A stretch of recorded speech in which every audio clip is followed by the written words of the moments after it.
Hi everyone, welcome to Asni's world of study. നമ്മൾ discuss ചെയ്യാൻ പോകുന്നത് റീഡിങ്സ് ഓൺ ഇന്ത്യൻ ലിറ്ററേച്ചറിലെ ഫസ്റ്റ് മൊഡ്യൂളിൽ തന്നെയുള്ള ഒരു പോമാണ്. അപ്പോൾ ഗീത് ചതുർവേദിയുടെ അതർ വേൾഡ്ലി ഫോക്ക് ടെയിൽ എന്ന് പറഞ്ഞിട്ടുള്ളൊരു പോമാണ് നമ്മൾ ഡിസ്കസ് ചെയ്യുന്നത്. അപ്പോൾ ഇതിൻ്റെ പ്രത്യേകത എന്താണെന്ന് വെച്ച് കഴിഞ്ഞാൽ പോം വിത്ത് പ്രോസ് ഫോർമാറ്റാണ്.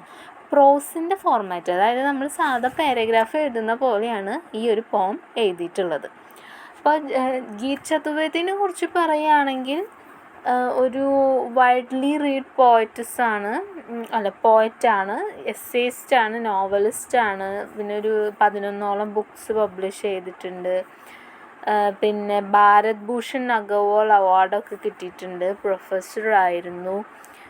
പിന്നെ ഇദ്ദേഹത്തിൻ്റെ പോംസൊക്കെ ഇൻ്റർ ടെക്സ്ച്വാലിറ്റീനെ കുറിച്ചിട്ടൊക്കെ കുറേ പറയുന്നതായിട്ട് കാണാനായിട്ട് സാധിക്കും. ദെൻ ഇനി നമ്മുടെ പോത്തിനെ കുറിച്ച് പറയുകയാണെങ്കിൽ ദ അതർ വേൾഡ്ലി ഫോക്ക് ടെയിലിനെ കുറിച്ച് പറയുകയാണെങ്കിൽ ദ മെമ്മറി ഓഫ് നൗ എന്ന് പറഞ്ഞിട്ട് 2019 ഇറങ്ങിയ കളക്ഷൻ്റെ ഭാഗമായിട്ടുള്ള പോമാണ് ഇത്. അപ്പോൾ ഹിന്ദിയിൽ ഇതിൻ്റെ ടൈറ്റിൽ എന്ന് പറഞ്ഞു കഴിഞ്ഞാൽ പർലോക് കഥ എന്നാണ്. പരലോകത്തെ കഥ എന്നാണ് ഹിന്ദിയുടെ ടൈറ്റിൽ. പിന്നെ അതുപോലെ തന്നെ മെയിൻ എന്ന് പറഞ്ഞിട്ടുള്ള ഒരു കളക്ഷനിലും ഈ പോം ഹിന്ദിയിൽ ആഡ് ചെയ്തിട്ടുണ്ട്.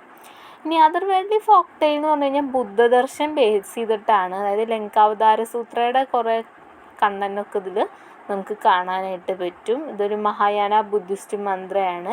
അതായത് എല്ലാ ഒബ്ജക്ട്സ്, അതായത് all object of the world and names and form of experience are manifestation of our mind എന്നാണ് പറയുന്നത്. അതായത് എല്ലാം വിദ്യയാണ്, നമ്മുടെ മൈൻഡിൻ്റെ ഒരു ക്രിയേഷനാണെന്നാണ് പറഞ്ഞു വരുന്നത്.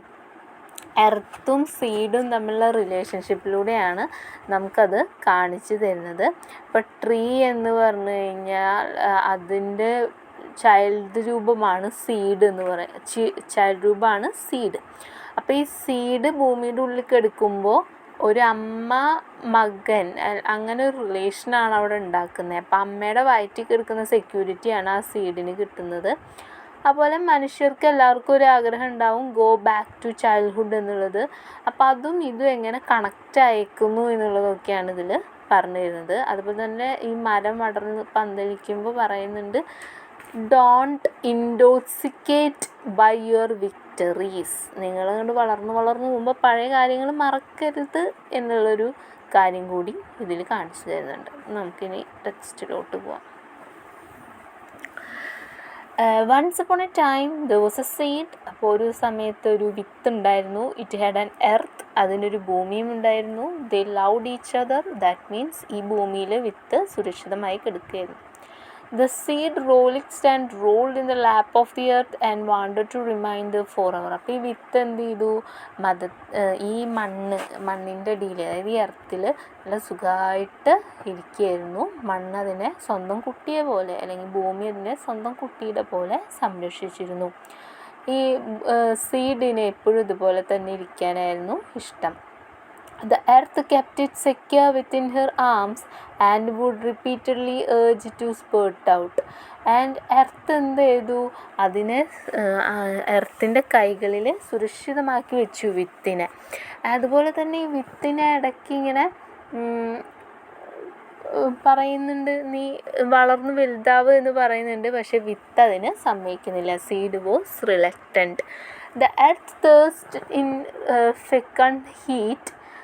ഫിക്കൺ എന്ന് പറഞ്ഞു കഴിഞ്ഞാൽ ഭയങ്കരമായിട്ടുള്ള ഫെർട്ടൈലായിട്ടുള്ള മണ്ണാണ്. സോ ഈ വിത്തിനെ മുളപ്പിക്കാൻ വേണ്ടിയിട്ട് എർത്ത് പലതും ചെയ്യുന്നുണ്ട്. പക്ഷെ ചൂടായ കാരണം ഈ വിത്ത് മുളയ്ക്കാണ്ട് കിടക്കുകയായിരുന്നു.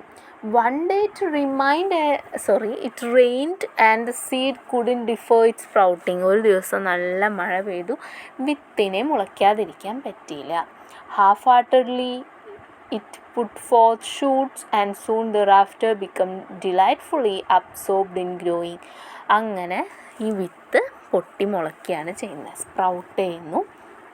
അങ്ങനെ വലുതായി കഴിഞ്ഞപ്പോൾ, അതായത് മുള പൊട്ടിയപ്പോൾ പിന്നെ അങ്ങനെ ആൾക്ക് ഭയങ്കര ഹാപ്പിയായി. അങ്ങനെ ആ വിത്ത് വലുതായി ഒരു മരമായിട്ട് മാറും. Mental abstraction is a delightful idyll too. അപ്പോൾ മെൻ്റൽ അബ്സ്ട്രാക്ഷൻ എന്ന് പറഞ്ഞു കഴിഞ്ഞാൽ a process of information reduction എന്നാണ് അർത്ഥം. അതായത് ഹൈ ലെവൽ മെൻ്റൽ അബ്സ്ട്രാക്ഷൻ ഉണ്ടെങ്കിൽ ബ്രോഡ് ആൻഡ് പേഴ്സ്പെക്റ്റീവ് ആയിരിക്കും. ലോ ലെവൽ മെൻ്റൽ അബ്സ്ട്രാക്ഷൻ ഉണ്ടെങ്കിൽ നാരോ പേഴ്സ്പെക്റ്റീവ് ആയിരിക്കും. അതായത് മെൻ്റൽ അബ്സ്ട്രാക്ഷൻ എന്ന് പറഞ്ഞു കഴിഞ്ഞാൽ നമ്മുടെ മൈൻഡിലെ ഇൻഫോർമേഷൻസ് കുറയുന്നതിനനുസരിച്ച്, നമ്മുടെ മൈൻഡിലെ ഇൻഫോർമേഷൻ കുറഞ്ഞു കഴിഞ്ഞാൽ നമുക്ക് ഹൈ ലെവൽ മെൻ്റൽ അബ്സ്ട്രാക്ഷൻ ആയിരിക്കും. അപ്പോൾ അങ്ങനെ വന്നു കഴിഞ്ഞാൽ നമ്മുടെ പേഴ്സ്പെക്റ്റീവ് ബ്രോഡൻ ആവും. അതായത് നമ്മുടെ കാഴ്ചപ്പാടുകൾ കുറച്ചും കൂടി വലുതാവും. അതായത് കാര്യങ്ങളൊന്നും അറിയില്ല, സോ നമുക്ക് പിടിച്ചെടുക്കണം എന്നുള്ളൊരു വാശി വരും. അപ്പോൾ അതേപോലെ ഈ വിത്ത് എന്ന് പറഞ്ഞത് പുതിയ മുള പൊട്ടി ഇങ്ങോട്ട് വന്നിട്ടുള്ളൂ. അപ്പോൾ അതിങ്ങനെ വലുതാവുമ്പോൾ അതിന് ഇനിയും ഉയരങ്ങൾ കീഴടക്കണം. എനിക്ക് ബാക്കിയുള്ള കാര്യങ്ങളെക്കുറിച്ചൊന്നും അറിവില്ലാത്തത് കൊണ്ട് എനിക്കിനി മുകളിലോട്ട് എന്താണെന്ന് അറിയാനുള്ളൊരു ആകാംക്ഷ വന്ന് എൻ്റെ പേഴ്സ്പെക്റ്റീവ് കൂടി ഐ വാണ്ട് ടു ഗ്രോ എന്ന് തീരുമാനിക്കുകയാണ്. It grew a good deal and rose to a great height. അങ്ങനെ ആ വിത്ത് എന്ത് ചെയ്യുന്നു, അങ്ങനെ വളർന്ന് വലുതാവുകയാണ്, നല്ലൊരു ഹൈറ്റിലോട്ട് എത്തുന്നു. അതായത് ഞാൻ പറഞ്ഞില്ലേ, മെൻ്റൽ അബ്സ്ട്രാക്ഷൻ കൂടുന്തോറും നമ്മളങ്ങോട്ട് വലുതായിട്ട് വരും. And earth does not grow in height but spread out. അപ്പോൾ എർത്തിൻ്റെ പ്രത്യേകത എന്താണെന്ന് വെച്ച് കഴിഞ്ഞാൽ ട്രീ വളർന്ന് ഉയരത്തിലോട്ട് പോയി എർത്ത് എന്ന് പറഞ്ഞാൽ സ്പ്രെഡ് ഔട്ട് ചെയ്യുള്ളൂ, പടരുകയേ ചെയ്യുള്ളൂ. എർത്തിന് ഒരിക്കലും മുകളിലോട്ട് പൊങ്ങാൻ പറ്റില്ലല്ലോ.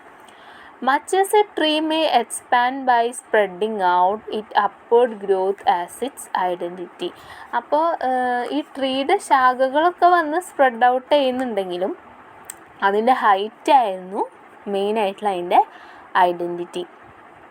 ദേ ബൗത്ത് ഗ്രൂ അപ്പാർട്ട്. രണ്ടും വളർന്നു വന്നിരുന്നു, പക്ഷെ രണ്ടും രണ്ട് തരത്തിലാണ്. അതായത് എർത്ത് എന്ന് പറഞ്ഞാൽ സ്പ്രെഡ് ചെയ്ത് പോവുകയാണ്, പിന്നെ ട്രീ എന്ന് പറഞ്ഞാൽ മുകളിലോട്ട് ഹൈറ്റ് പോവുകയാണ്.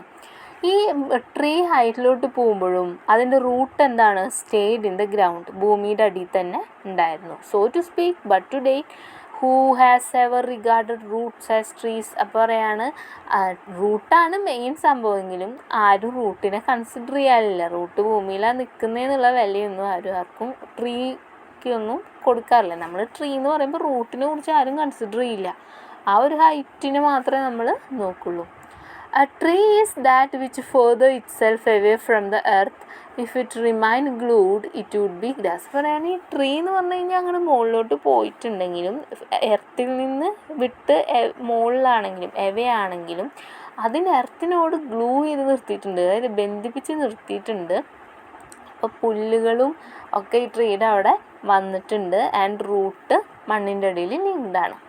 The tree wishes to go back being a seed again. ഈ ഒരു സമയത്ത് എന്ത് ചെയ്യുന്നു, ട്രീക്ക് തിരിച്ച് ഭൂമിയുടെ ഉള്ളിലോട്ട് ആ ഒരു വിത്തായിട്ട് പോവാനായിട്ട് ഒരാഗ്രഹം വരികയാണ്. And earth wishes to take back her blessing. അപ്പോൾ എർത്തിനും അങ്ങനെ തോന്നി, അവൾക്ക് ഞാൻ കൊടുത്ത ബ്ലെസ്സിങ്, വളരാൻ അനുവദിച്ച ആ ഒരു ബ്ലെസ്സിങ് അത് തിരിച്ചെടുക്കായിരുന്നു. It sadden the tree that it can never again become that single seed. പക്ഷേ ആ ട്രീക്ക് ഒരിക്കലും ആ പഴയ ഒരു വിത്തായിട്ട് തിരിച്ചു പോകാനായിട്ട് പറ്റില്ല. പക്ഷെ ട്രീക്ക് എന്ത് ചെയ്യാം, it could certainly turn into 1000 seeds. ആ ട്രീയിൽ നിന്ന് ആയിരക്കണക്കിനോ അല്ലെങ്കിൽ 10,000കണക്കിന് വരെ വിത്തുകൾ ആ ട്രീയിൽ ഉൽപ്പാദിപ്പിക്കാനായിട്ട് പറ്റും. പക്ഷേ ഒരിക്കലും എന്ത് ചെയ്യാൻ പറ്റില്ല, എർത്തിലോട്ട് തിരിച്ച് ആ പഴയ വിത്തായിട്ട് വന്നിട്ട് എക്സ്പീരിയൻസ് ചെയ്യാനായിട്ട്, എർത്തിൻ്റെ ആ ഒരു സോഫ്റ്റ് ടച്ച് എക്സ്പീരിയൻസ് ചെയ്യാനായിട്ട് പറ്റില്ല. ദ ട്രീ ഫോർ ഹെർ, അതായത് എർത്തിനെ സംബന്ധിച്ചിടത്തോളം ട്രീ എന്ന് പറയുന്നത് ഇറ്റ്സ് എ ഷാഡോ. ഇപ്പോൾ എർത്തിൻ്റെ മുകളിൽ നിൽക്കുമ്പോൾ എർത്തിന് അതിൻ്റെ തണൽ മാത്രമേ ഇപ്പോൾ അനുഭവിക്കാനായിട്ട് പറ്റുന്നുള്ളൂ. സോ ഇവിടെ ഉദ്ദേശിക്കുന്നത് എന്താണെന്ന് വെച്ച് കഴിഞ്ഞാൽ മനുഷ്യരുടെ കാര്യമാണ്. ഇപ്പോൾ അമ്മയുടെ വയറ്റിൽ കുട്ടി സുരക്ഷിതരായിരിക്കും. And the most comfortable place എന്ന് പറയുന്നത് ഈ ഒരു അമ്മയുടെ ആ ഒരു വയറ് തന്നെയാണ്. അപ്പോൾ ഈ കുട്ടി പിന്നെ വലുതാവുന്നു, മനസ്സോടെ അമ്മയ്ക്ക് മനസ്സുണ്ടാവും. അങ്ങനെ അമ്മ കുട്ടീനെ വളർത്തുന്നു. കുട്ടിക്ക് ആദ്യം കാര്യങ്ങളൊന്നും അറിയില്ല. അത് കഴിഞ്ഞ് വളർന്ന് വലുതാകുമ്പോൾ അമ്മയിൽ നിന്ന് വിട്ടുപോകുന്നു. അങ്ങനെ ആ ഒരു ഹൈറ്റ് കീഴടക്കുന്നതിൻ്റെ ഇടയിൽ പഴയ കാര്യങ്ങൾ മറന്നു പോകുന്നു. നോക്കി വളർത്തിയ പാരൻസിനൊക്കെ മറന്നു പോകും. വന്ന ജീവിത സാഹചര്യങ്ങൾ മറന്നു പോകും. ലാസ്റ്റ് നമുക്ക് ജീവിതത്തിൽ ഒരു അടി കിട്ടുമ്പോഴായിരിക്കും എനിക്ക് പണ്ടത്തെ ആ ഒരു ചൈൽഡ്ഹുഡ് വേണം എന്ന് ആലോചിക്കുക. പക്ഷെ അത് ഇനി എത്തിപ്പിടിക്കാൻ പറ്റാത്ത ഒരു സമയത്തിലോട്ട് എത്തിയിട്ടുണ്ടാവും. ആ കുട്ടിക്ക് വേണമെങ്കിൽ നെക്സ്റ്റ് ജനറേഷനെ പ്രൊഡ്യൂസ് ചെയ്യാം. പക്ഷേ ഈ കുട്ടിക്ക് ഒരിക്കലും എന്ത് ചെയ്യാൻ പറ്റില്ല, പഴയ ഒരു കുട്ടിയായിട്ട് തിരിച്ചു വരാനായിട്ട്, അമ്മയുടെ ഉദരത്തിലോട്ട് തിരിച്ചു വരാനായിട്ട് പറ്റില്ല. മനുഷ്യരുടെ കാര്യം തന്നെയാണ് ഇവിടെ പറയുന്നത്. Every single thing in life does not have an obverse truth. Then night is not a dark day. അപ്പോൾ പറയുന്നത് എല്ലാറ്റിനും, ജീവിതത്തിലെ എല്ലാ സാധനങ്ങൾക്കും ഓരോരോ ഓപ്പോസിറ്റ് കൗണ്ടർ പാർട്ട് ഉണ്ട് എന്നാണ് പറയുന്നത്. അപ്പം എന്നിട്ട് പറയുന്നത് രാത്രി എന്ന് പറഞ്ഞു കഴിഞ്ഞാൽ പകലിലോട്ട് ഇരുട്ട് ബാധിച്ച സംഭവമല്ല. Night is night. പകലിൻ്റെ ലൈറ്റ് ഓഫ് ചെയ്ത് കഴിഞ്ഞാൽ നൈറ്റായിട്ട് മാറില്ല. And day is not a bright night. അതുപോലെ തന്നെ രാത്രിയിൽ ലൈറ്റ് ഇട്ടാൽ അത് പകലുമായിട്ട് മാറില്ല. ഡേ എന്ന് പറഞ്ഞു കഴിഞ്ഞാൽ ഇറ്റ്സ് എ സെപ്പറേറ്റ് തിങ്. പകൽ എന്ന് പറഞ്ഞൊരു സെപ്പറേറ്റ് തിങ് ആണ്. നൈറ്റ് എന്ന് പറഞ്ഞാൽ വേറൊരു സാധനമാണ്. നൈറ്റിൽ പോയിട്ട് ലൈറ്റ് വെച്ചിട്ട് ഡേ ആക്കാൻ പറ്റില്ല. അതുപോലെ ഡേയിൽ വന്നിട്ട് ലൈറ്റ് ഓഫ് ചെയ്തിട്ട് നൈറ്റ് ആക്കാനും പറ്റില്ല. Moon not a cold sun. അതുപോലെ പറയുന്നത് മൂൺ എന്ന് പറഞ്ഞു കഴിഞ്ഞാൽ എന്താണ്, സണ്ണിൻ്റെ തണുത്ത രൂപമല്ല. അതുപോലെ സൺ എന്ന് പറഞ്ഞത് ചന്ദ്രൻ്റെ ഹോട്ട് രൂപവുമല്ല. Earth and sky meet nowhere. പറയാണ് ഭൂമിയും ആകാശവും ഒരിക്കലും കൂട്ടിമുട്ടില്ല. Nowhere at all.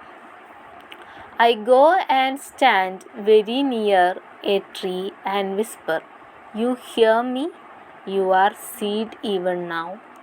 That very same seed don't let height intoxicate you. Even now you are not grown, you are merely earth's imagination. അപ്പോൾ ഇവിടെ പറയുകയാണ് സ്വന്തം കഴിവുകളിൽ അഹങ്കരിക്കരുത് എന്നുള്ളൊരു കാര്യമാണ് ഇവിടെ പറയുന്നത്.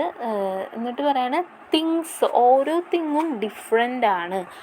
ഇപ്പോൾ നമ്മൾ പറയും സൂര്യനാണ് പവർ കൂടുതൽ എന്ന് പറഞ്ഞിട്ട് അതിനെ നമ്മൾ ഡോമിനേറ്റ് ചെയ്യാൻ ശ്രമിക്കാറുണ്ട്. പക്ഷെ അങ്ങനെയല്ല, രണ്ടിനും രണ്ടിൻ്റേതായ ഈക്വൽ ഇമ്പോർട്ടൻസ് ഉണ്ട് എന്നാണ് അവിടെ പറഞ്ഞിരുന്നത്.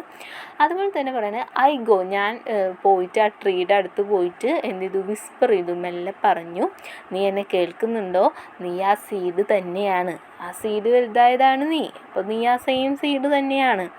And don't let height intoxicate U.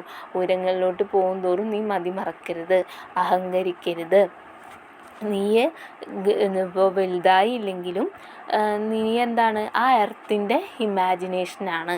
ആ എർത്ത്, ആ ഭൂമിയുടെ മൈൻഡിലിട്ട് നിന്നെ വളരാൻ അനുവദിച്ചത് കൊണ്ടാണ് നീ വളർന്നത്. All trees grow in imagination, in memory they always remain seeds. അപ്പോൾ പറയാണ് ഇമാജിനേഷൻ ഉള്ളത് കൊണ്ടാണ് നീ വളർന്നത്. ആൻഡ് മെമ്മറി, ഇൻ മെമ്മറിയിൽ നീ എപ്പോഴും എന്താണ്, ഒരു സീഡ് വിത്ത് തന്നെയാണ്.